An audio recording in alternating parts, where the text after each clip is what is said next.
Hi, I'm Rich Ribeiro. The Terrell Fund is committed to educating the public about the need to support New Jersey's infants and toddlers right from the start.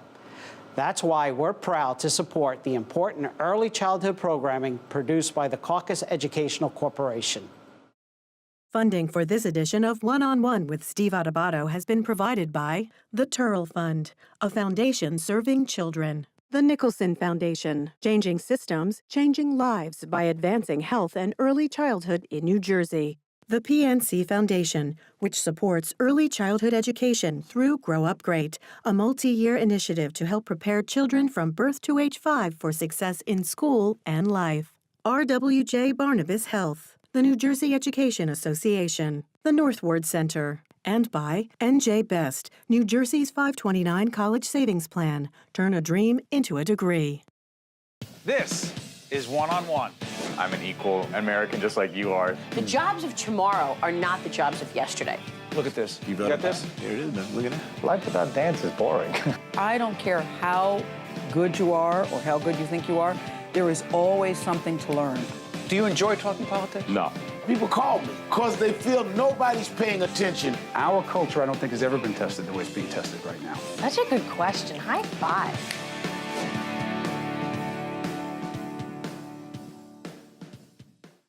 This is Right from the Start NJ. I'm Steve Adubato. We're joined by a group of experts, panelists. We've had 2 half hours. This is the third half hour. There's still much more to talk about. I want to remind folks that that website, Right from the Start NJ, is dedicated to parents, caregivers, people who care about infants and toddlers. I keep saying birth to 3, but in fact, it's prenatal care as well. Dr. Sprott, you wanted to jump in and talk about economics. I wasn't even sure what you meant by that, but I got to go there because you always have something important to say. What do you mean by economics of Right from the Start? What does it mean? Well, you just asked about paid family leave. There's some sure, countries, in the last show, right. That's right. Some countries like Norway, this paid family leave for 5 years, either parent. What does it mean, paid family leave? That means that the government pays for the parent to be home to raise the child. And so that's the government saying that this is a priority to nurture the children when they're young. Should we do that in New Jersey? The question is, should we do it as a country, I think. You know, and when you talk about the money, if you think about public education, if you will, we artificially say that we're going to start to provide mandated funded education for kindergarten in most places up until the 12th grade. And we ignore the first 4 years. The federal government, as was said earlier, provides a great deal of money for Head Start, for earlier child education. The question is, why shouldn't they do it from birth? Say someone says we don't have the money. Well, the question is, there is the money. You know, that's part of the issue, and we can talk about redistribution of the money, but if you think about it, federal government pays for education, state government pays for education, and the municipal governments, for most large cities, half of the municipal budget goes towards public property taxes to public education. The question is, why couldn't the government at the state, federal, and municipal level say that we're going to start to divert money to this? To paid family leave. How many Not necessarily to paid family leave, but a portion of it could be for that, but to early childhood education. You know, well, where would it go? Be specific. I'll just, before, you look at the tax cut, okay? You mean the federal tax cut that raised the corporate tax from 35 to 21. You said, what could corporations do? Do you know how much money is now available that they're giving away to bonuses and everything else? There's no reason why. If they cared more about this, doctor, what would they do, those corporations? They would provide early childhood care for their employees at no cost through some of this. The government could have done the same thing through tax credits, either for corporate tax credits or for individuals, earned income tax credits that could divert money towards this issue if someone decided it was a priority. And you know, we spend a lot of time talking about children being our most important product of the future, right. But we don't throw money at it. To the doctor's point, sorry for interrupting, do you think the Trump administration and the Congress right now appear to have these issues in any way be a priority? Joe, do you see it? I don't see it at all. I mean, we're talking, obviously, as the doctor said, more about tax cuts than about support for children and families. And can you have both? I don't think you can have both. But if you are going to give a corporate tax cut all the way to 21%, the doctor said, well, how about, wait a minute, what about some of that going toward the children who need the help the most in terms of childcare. And by the way, in terms of the paid family leave issue, is that an issue on the table in New Jersey right now as we speak? So I think the doctor's right. I think the doctor brought up a good point. You know, there's more than one way to skin a cat. And if corporations are getting those sorts of tax breaks that they can provide for the children of families under their employ, then you can go that route. Okay.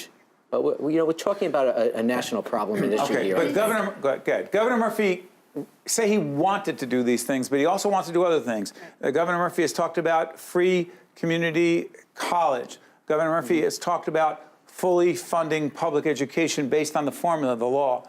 Governor Murphy has talked about a desire to raise taxes on the wealthiest in New Jersey to pay for some of these things and to deal with the public employee pension crisis, which would require more state dollars. How could he do all those things and still make a commitment to right from the start, NJ? How could he do that? Well, I think I don't mean to us per se, I mean to the issues that we're concerned about. Sure, it's a question of will. It's not a question of money. This country does not have a problem with money. And state? No, this country, no, we don't have a problem with money. We have a problem with where we put our money and what priorities we've decided to use so far. This is a question of will. And I think it's a question of awareness. And the more that we become aware through initiatives like Right from the Start, the more the public will be able to speak to this. There was a national study done by the 0 to 3 organization just in the last November, December of 2017. 0 to 3 based in Washington. Go on site, our site, check on theirs. They're a great organization. Go ahead. Yes, they asked parents, what do you know about brain development in infants? Right. And to their surprise, parents knew about the importance of brain development in infants. And they said one of the biggest priorities is quality, affordable, accessible childcare so that those brains could grow in the way that they knew.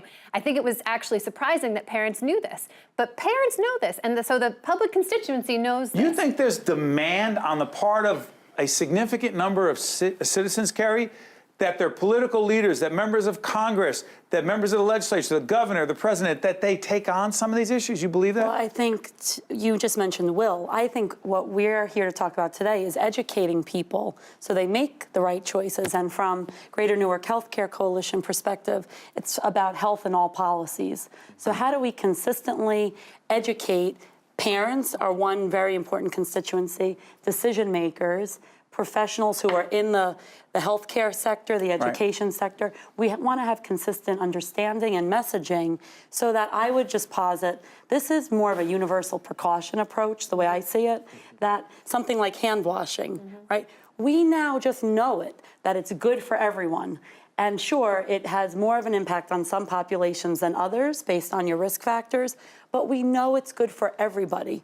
So the things we're talking about in the series it's a similar way of approaching the issue. It's optimizing brain development and human functioning across the lifespan, and the strategies are good for everyone. It's a very smart investment. It's about valuing all children, because many families can afford to educate their children, to provide what they need. But many including families... quality health care early on, as Dr. Sprott said. Go ahead, I'm sorry. But many families cannot.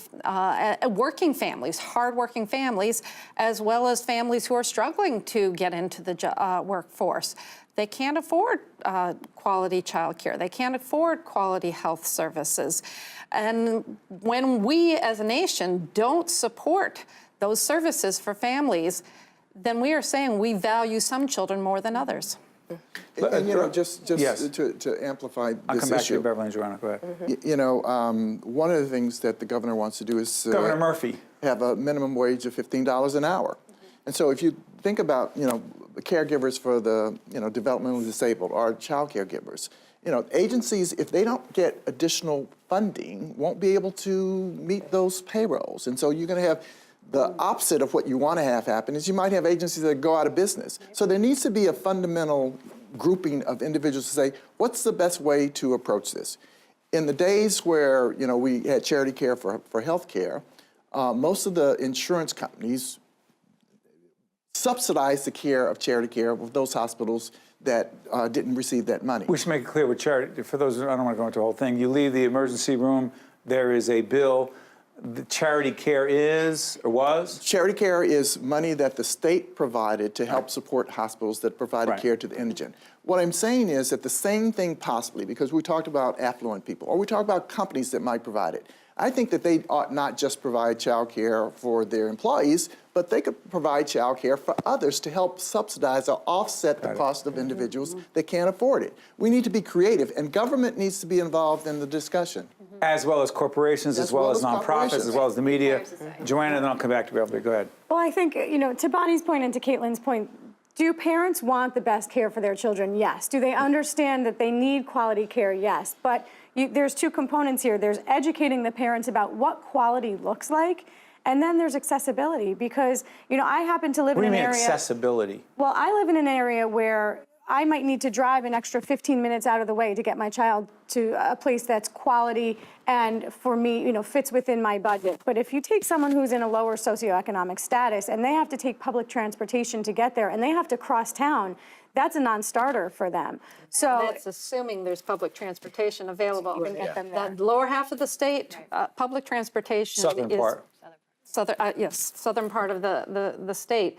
There's very little public transportation. We have parents who, we had an employee who would ride her bicycle 2 miles to the bus stop, get on the bus with her bicycle, and then go to work, and then ride her bicycle from that stop to the job. We have parents who walk 2 miles with a stroller to get to So accessibility. By the way, Jen Eichlin, say again what you said about the ACNJ study. Advocates for Children of New Jersey did focus groups, and they asked questions about the population. We're talking about finding childcare. Take a look at the words that came up: shocking, expensive, emotional, frustrating, eye-opening, difficult, hard, complicated, challenging, stressful, and much more. Terrible, terrible. So if, in fact, the new administration, here's the funny thing, we keep saying the new administration, the Murphy administration, the legislators in Trenton, it is a federal and a state responsibility, but the question is it going to come down to each state deciding, Beverly, this is what we want to do for our state, and we're not waiting for the federal government to come and do more? Absolutely. Absolutely. The federal government has given New Jersey a pot full of money, and New Jersey has to use that money to the best of their ability to make sure that they can serve as many families as possible.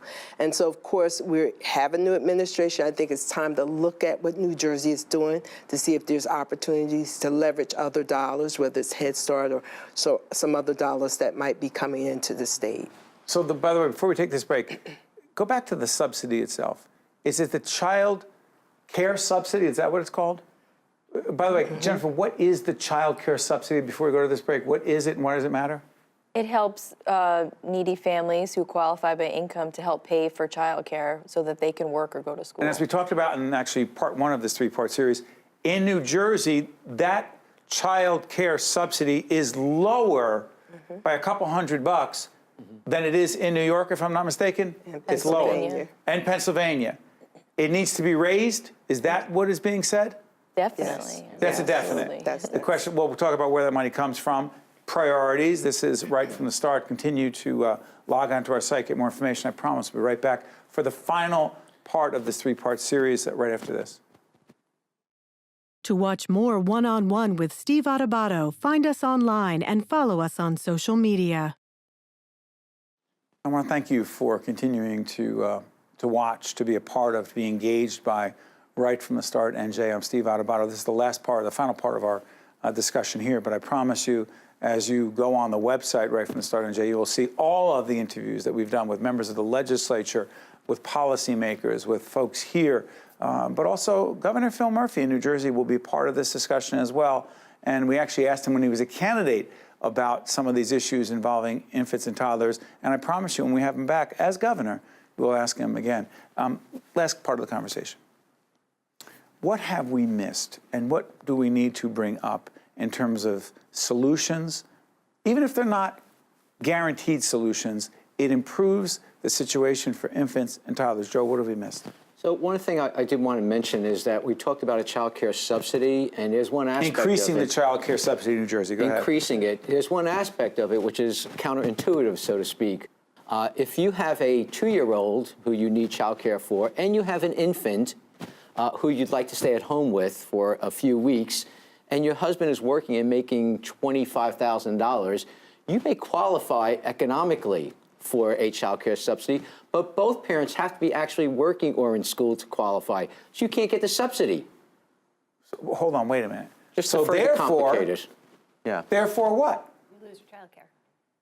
You don't get childcare for either child in that case. Beverly, you're smiling because? Well, because there are some new family-friendly policies. And so one of the family-friendly policies is at the time that you apply, you must be employed. However, if during the time that you're receiving subsidies, you're out of work for 3 months because of maternity leave, then you can have a period of time where you can continue your child care. It has to be reported, and child care can continue when you return to work.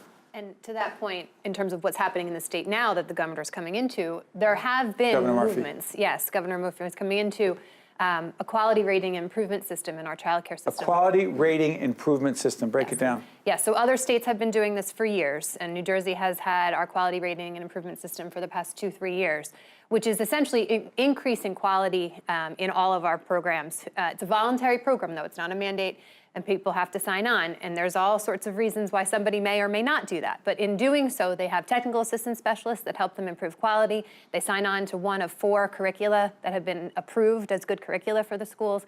And they receive specialized services and help for their teachers to go out and get further training. Let me ask you this. In the few minutes we do have left, what about those watching? And actually, when I was telling some friends, we were doing this series right from the start, they said, oh, what a great idea. That's really nice that we're doing that. But when you press a little further and ask whose responsibility it is to care for, to give the best opportunities to infants and toddlers and provide prenatal care, there are some folks in their heart of hearts who are struggling financially, or that's the way they see their lives, and they say, that's not my responsibility. I've got too many things on my plate. So here's my long-winded question. To what degree do we really believe that most folks in society give a damn about the infants and toddlers and the parents of those who are really, truly struggling socioeconomically? I mean, really, they're poor. They're poor. To what degree do you think we really care, Carrie? I think that's part of our job as advocates and why campaigns like Right from the Start are so important. It's about educating and making the case of why it's a shared responsibility. Right now, is it not a high priority? I'm not trying to be negative, I'm asking. No. Does it appear to be a high priority? We watch a lot of cable television. I've participated in some of those spirited discussions about President Trump and other things going on in Washington. I never once have been asked a question. I've never once been part of a discussion, no disrespect to my friends and colleagues on commercial cable TV. I don't remember the last conversation about any of these issues anywhere in the so-called mainstream media. Did I miss it? No, because we tend to be crisis-oriented. So we tend to... This isn't a crisis? It is a crisis. It's just not the type of crisis that's deep end where you're talking about the criminalization issues and other things. We're talking about setting children and families up for the best possible outcomes. Before things go wrong. Right. Is it a crisis, Kaitlin? Absolutely. Because these are our youngest citizens. These are the people who will be running the world at some point. And if we don't take care of them now, we are all in trouble. We are sharing this space. So Jennifer, describe what we need to do to get people more engaged and involved. Go to this website right from the start, and hopefully, people will see it. I had a friend who saw the last segment they were on, and she is not at all in this field, and she was like, wow, I didn't realize how important brain development was and how early it started, and she realized how important that is. So let's get out there and let the rest of the population know about this important. By the way, Doctor, stuff. I'll come back to you, Beverly. In the time we have left, I don't know if we can put that. Don't put that slide up again, Jen. But Jen Eichlin, our executive producer, the brain development piece. If people miss part 1 and 2, I hate to call it the Reader's Digest. Boy, does that make you old, right? The Reader's Digest version of it. Go ahead. Yeah, I think the importance is that the connections between the brain cells sort of develop from birth, actually before birth, but reach a critical mass between 2 and 3, and then these connections start to decrease. And if you don't get those connections established and reinforced, then you lose an opportunity that you can't recover from effectively with the rest of your life. Jump in. I think it's so much... One second, I come back to Joanna. Yeah. Go ahead.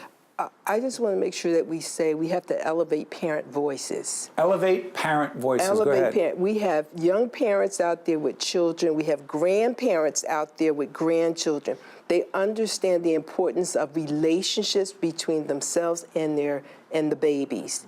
And because they understand that, and because they now know, if they didn't know before, about brain development, help us to elevate this voice, elevate the noise, start talking to people. You got me thinking here. See, it's one thing to talk about public policy, what the governor and the legislature needs to do, what President Trump and Congress needs to do, policymakers, what businesses need to do, all important, all part of our discussion. But I was just thinking, one of the interesting things that Laura Van Bloom, by the way, who's leads our communications team, I was going to mention to Laura, when I do these things on camera, it's to make sure people understand how important it is.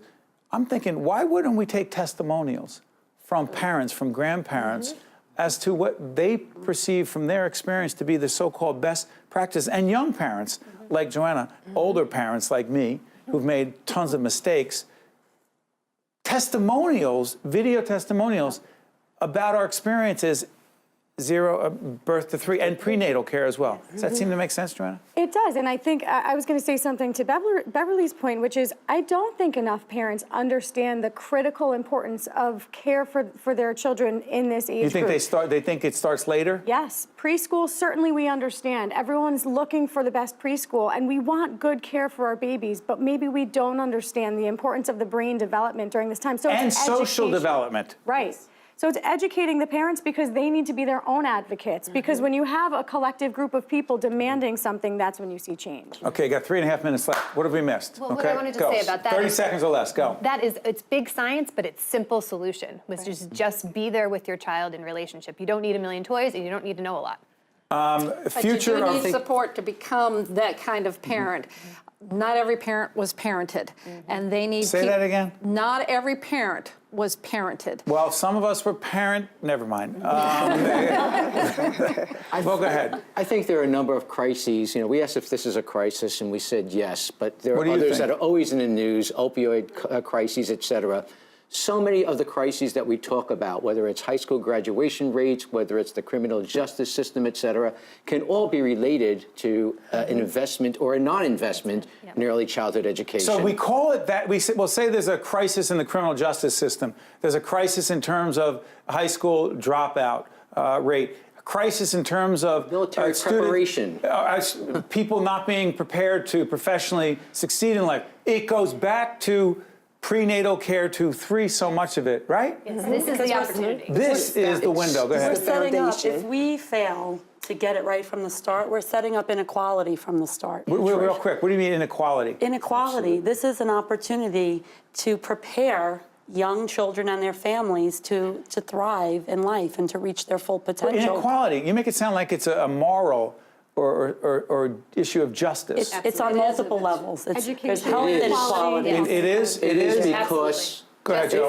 I'll come back. It is because of the disadvantages that we've talked about, where an affluent family can support their child, a non-affluent family cannot. And if you do not provide that equity, that support system, that ladder to get that child up to an equal level, inequality will continue throughout. And bad things happen because of that. Absolutely, it's an absolute justice issue. You know, you asked the question before is, minute and a half, go ahead, do people care? And one of the questions... Do they care enough, really, is do what they I'm care saying. enough? And one of the questions that I've asked myself is that given the demographic shift, with over 51% of the kids being minorities, whether or not that's a factor in terms of the lack of revenue that's flowing this way. What do you think? I think it may be. I also think that over the past maybe 10 years or so, the wealth inequality, the shift of money from the middle class to the 10th of 1%, if those individuals were to say it's important, then I think there would be a change. Because I think, as was said before, there's enough money. If the priorities were determined that this is important, that the will would make it happen. So interesting. Minute left. And recommendations. You need the political will to make the investment. Need a political will. Jennifer, what do you want to share with the Right from the Start NJ audience right now? If you're giving advice to parents, one thing you can and need to do for infants and toddlers, go ahead. when you're looking for childcare, you know, look to see what kind of education your caregivers have. Look at how many kids and how many adults are going to be in the classroom together. How often will your child move to the next classroom? Make sure they can stay with the same caregiver for you know, for a good year, 2 years. So listen, folks, I know that after 3 half hours, and Beverly, we'll keep talking, we'll do a one-on-one with you as well, everyone here. This is a campaign right from the start, NJ, that matters to all of us. Go on our site. We really appreciate you being with us for all 3 parts of the series. I promise you it will not end here. Thank you all very much.